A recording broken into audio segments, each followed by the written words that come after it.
introdução, depois a movimentação de redes industriais. Ok? Bom, o que seria uma rede industrial? Vou começar a falar. A gente vai definir uma rede industrial.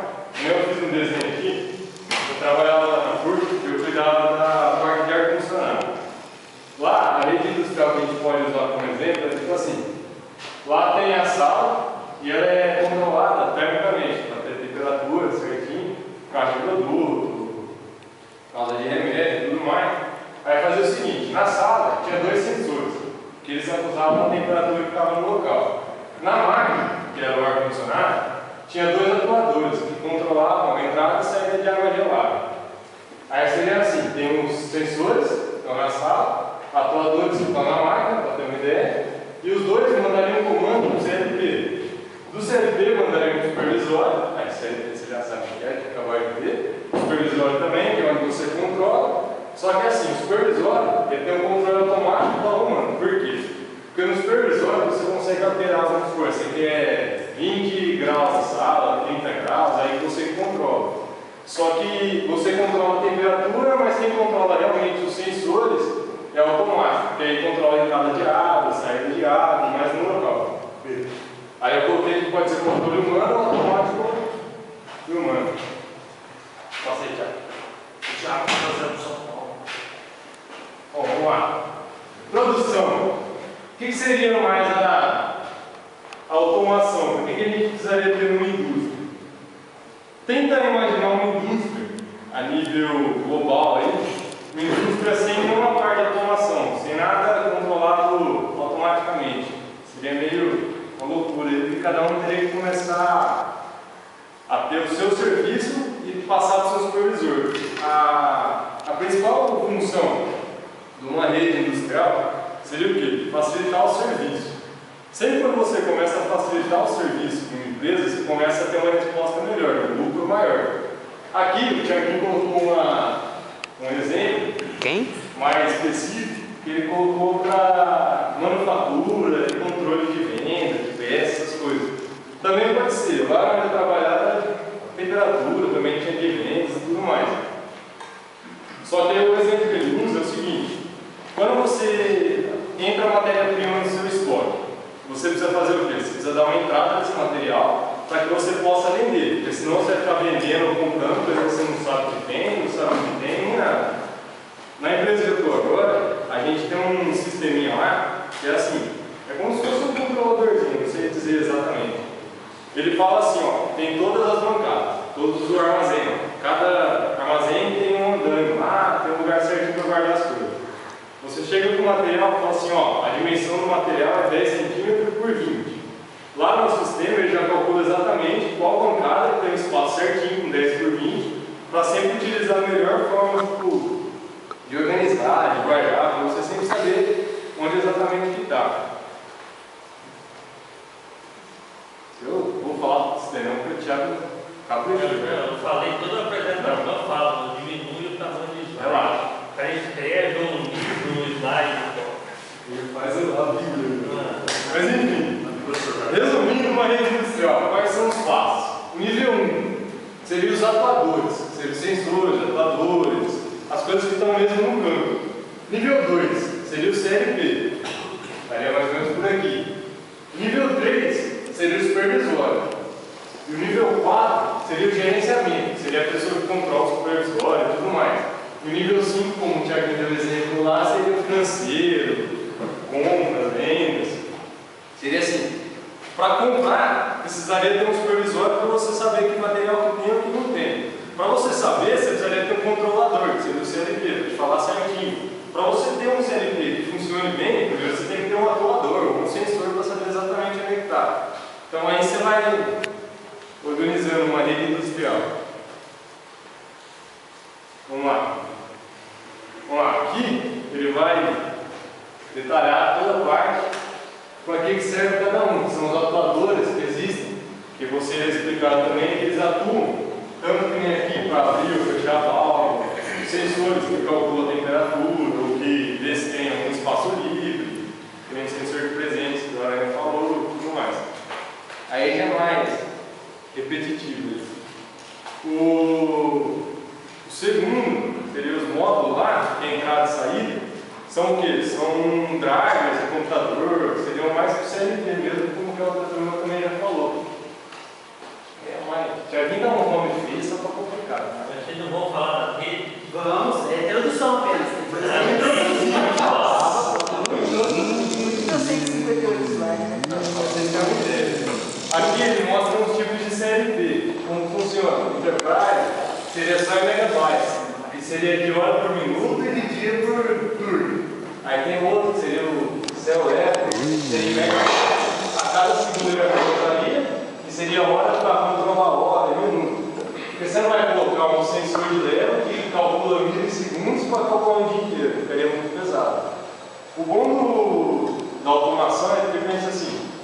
Se você tiver 100 funcionários para executar uma função de saber onde que tem espaço livre e onde que não tem na firma. Ou, por exemplo, aqui, você tem que chegar e pedir um funcionário para abrir um pouquinho a água lá, porque a água gelada está muito, a sala está muito gelada. O cara vai lá, abre um pouquinho, fecha um pouquinho. Pois a sala está muito quente. O que acontece? O cara tem que ir lá, fechar a água. Então, seria mais prático, porque a automação realmente só veio para ajudar na agilidade. Eu não vou ficar falando isso daí, porque o Thiaguinho viu você. Agora, vamos ao que interessa. Vamos embora, não? Ué? O que é uma rede industrial? Não sei. Primeiro, o que é uma rede? Uma rede é uma estrutura de comunicação digital que permite a troca de informações entre diferentes componentes e equipamentos computadorizados. O que é uma rede industrial? Não sei. É a rede de comunicação dedicada ao contexto do ambiente industrial. Quais são os padrões dessa rede industrial? Primeiro, é fundamental existirem padrões para a comunicação entre esses equipamentos. Diversos órgãos atuam na padronização desses equipamentos. O IEE, tem o IEE, o INEP, certo? Todos esses órgãos Ei, Mael. Como que é o nome? Aí 3G, né? I3E. Ei, Mael. Vamos lá, temos só os padrões. O padrão aberto, que é de domínio público, estabelecido por órgãos oficiais de normalização e padronização. E temos o padrão proprietário, é estabelecido por algum fabricante e restrito apenas aos seus equipamentos. Os meios físicos de transmissões são cabos de pares transados, UTP, cabo tipo sistema telefônico, padrão para 5 diferentes qualidades. Ele tem baixa imunidade a ruído, a capacidade dele é de 100 Mbps a 100 metros. Ok? Bom, o bom de usar um padrão industrial aí para ajudar é o que eu estava tentando explicar aqui.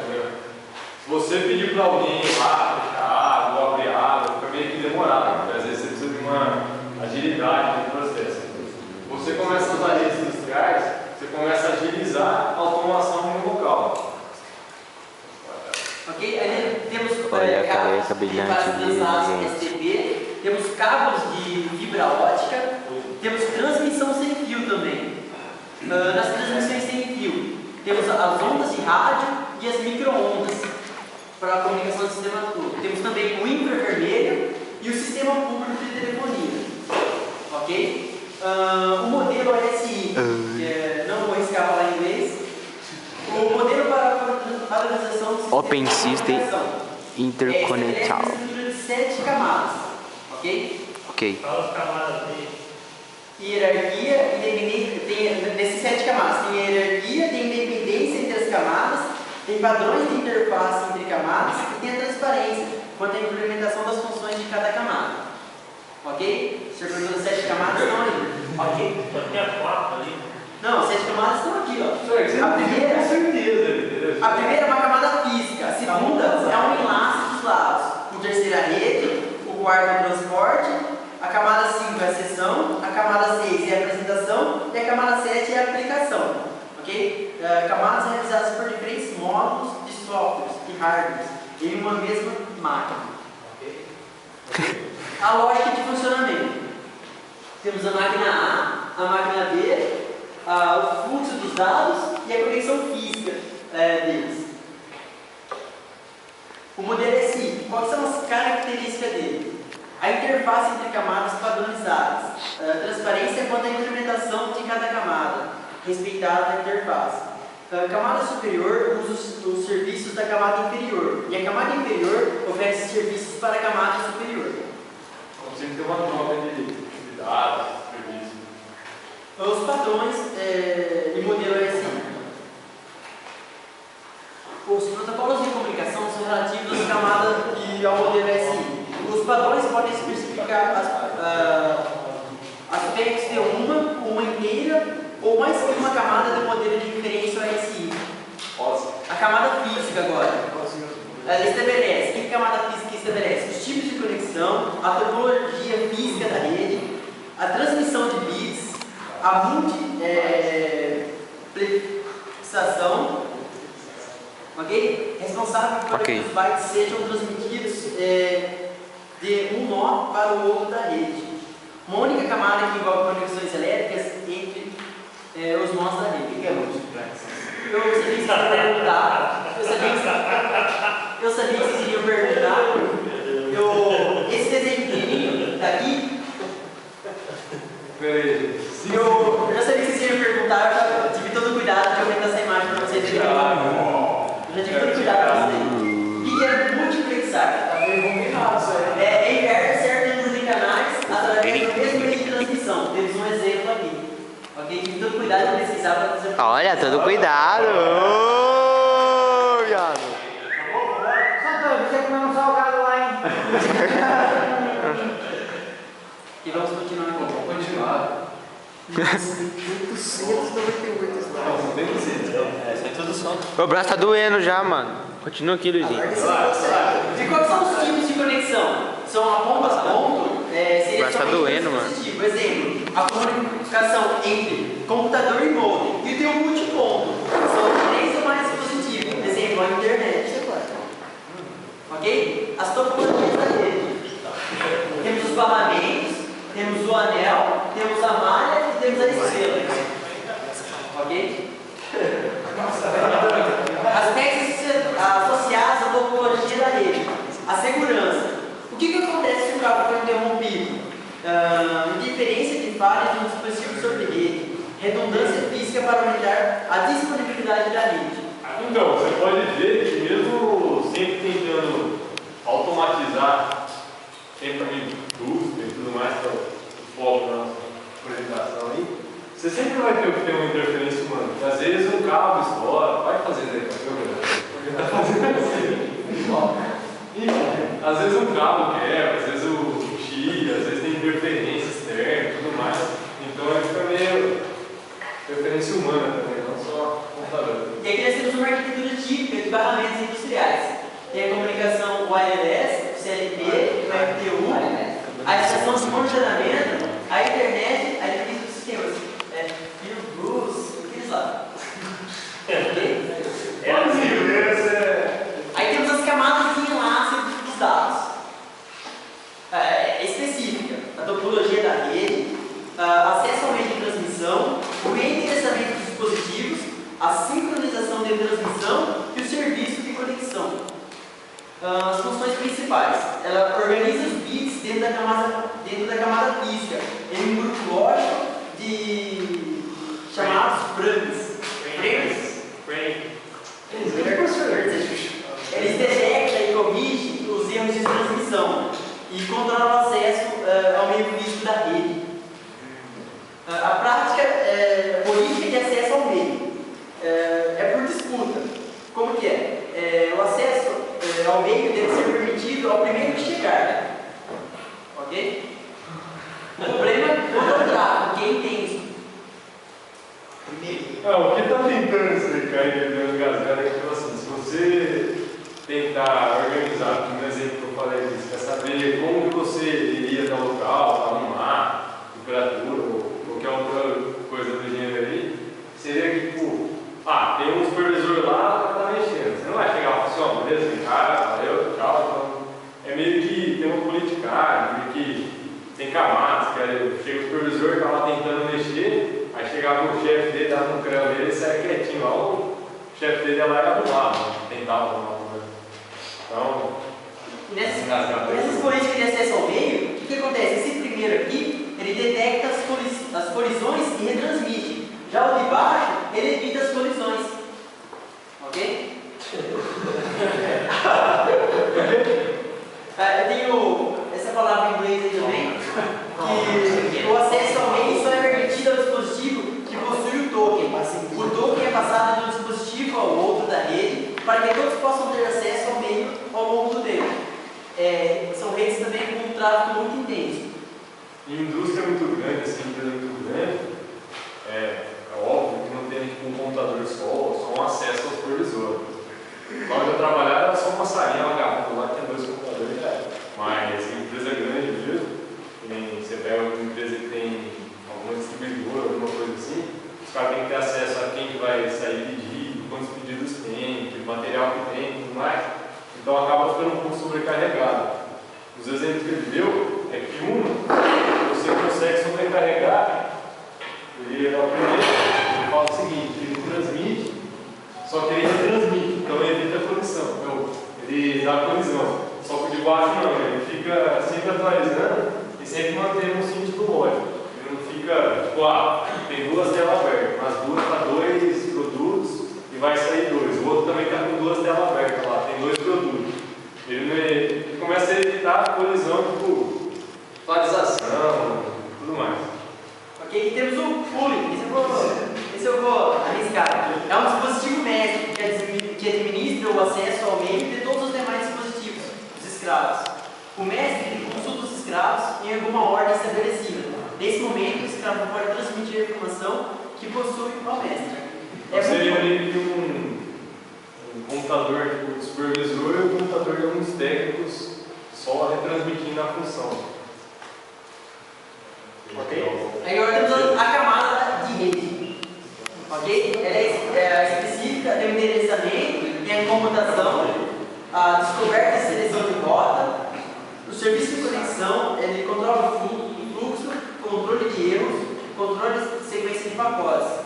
Tem o serviço do QR11.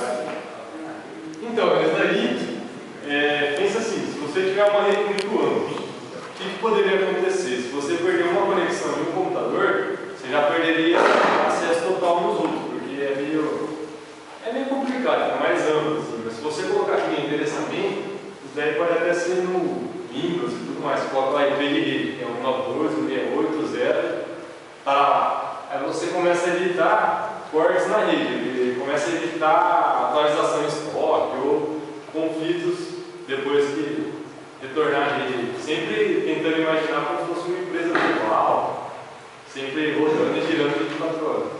Aí as principais funções, na camada de rede, uma unidade de informação transmitida, em geral, é chamada de pacote. Definir a rota e o processo pelo qual os dados se movem na rede. Pode haver mais de um caminho para os dados entre o emissor e o receptor. O caminho pode envolver diferentes dispositivos e diferentes tipos de redes. Regular o fluxo de pacotes na rede. Essas são as principais funções. Agora, redes industriais. As características gerais. A grande diversidade de redes adaptadas para diferentes necessidades de automação e controle. Redes adequadas para cada nível, que é o nível de sensores, que é os atuadores, nível de dispositivos e nível de controle e instrumentação, para cada nível. Ok? Como chama isso aqui? Universe. Exatamente, o sinônimo. O fio de bus pode ser o barramento de chão de fábrica, ou eu posso chamar ele de barramento de campo, ou rede de chão de fábrica. O que ele se refere? A redes voltadas ao nível de interligação de sensores e atuadores, controladores em geral, abaixo dos sistemas supervisórios. Seria aquele primeiro que eu falei lá, que seria os atuadores, sensores, controladores. Ok. E temos a internet industrial. A rede em geral interligando os níveis acima do sistema supervisório, incluindo o MES e o ERP. Diversos LPs já permitem interligação direta com a rede internet. Existe internet e o fio de produção. Exatamente. Só tentou publicar, mas ele quer dizer que você consegue ter tanto acesso direto a ele ou por algum outro servidor, algum outro sistema, ou ligar na sua internet, alguma coisa assim. Implementa camadas físicas de enlace de dados no modelo SI. Tem a norma desse órgão regulador. E 3E? E 3E. E tem um acesso ao meio pelo modelo aqui. A velocidade é de 10 a 100 Mbps. 10 não. E 10 a 1 GB. Arquitetura de barramento estrela com segmentos e tem esses conectores. Ok? Mesma estrutura de rede de internet. Foi rede de internet, que deu uma engasgada aí. É porque seria aqueles roteadores, transmissores, tanto wireless ou via cabo, que seria o sistema estrela. E entra um e sai dois, entra um e sai dois ou mais. Exato. Tem a estrutura de uma rede, a internet industrial tem a mesma estrutura de uma rede de internet. Tem protocolo de rede, protocolo de transporte, protocolo de mais alto nível, que se utilizam do TCP e UDP, facilidade de interfaceamento com a internet e transferência de grande volume de dados. Essa é a internet industrial, pode ser comparada com uma rede de internet. Okay? Tem alguns Airbus. Fala pra você, Thiago. Não, são legais. É tudo aí, Thiago. É tudo aí. Bitbus, Modbus, Control Net, WordFit, Qual é a diferença da Tenbus. É o nome, velho. Vamos lá. Então, se você pensa sobre o próprio curso, vamos lá. Ele define as duas primeiras camadas do modelo SI e alguns que incluem o nível de usuário. O DP, não queria que eu falasse todos, olha lá. O próprio curso DP é mais difundido na indústria de manufatura para transmissão e controle de variáveis discretas. O PDA é concebido para automação de processos, permite a interligação de sensores, atuadores e controladores. E o FMS, adequado para o nível de supervisão e controle, tarefas de comunicação extensas e complexas. Aí tem esses padrões, tem que acabar.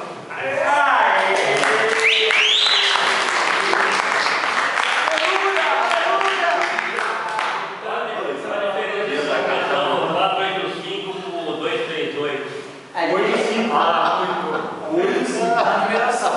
A diferença é que são quase aí 62 números que Acabou a bateria, velho. Acabou? Thiago, qual que é a diferença? essa é Senhor, a gente até te falaria, mas o computador acabou a bateria. Bora, velho. que jeito que eu vou falar pra você aí?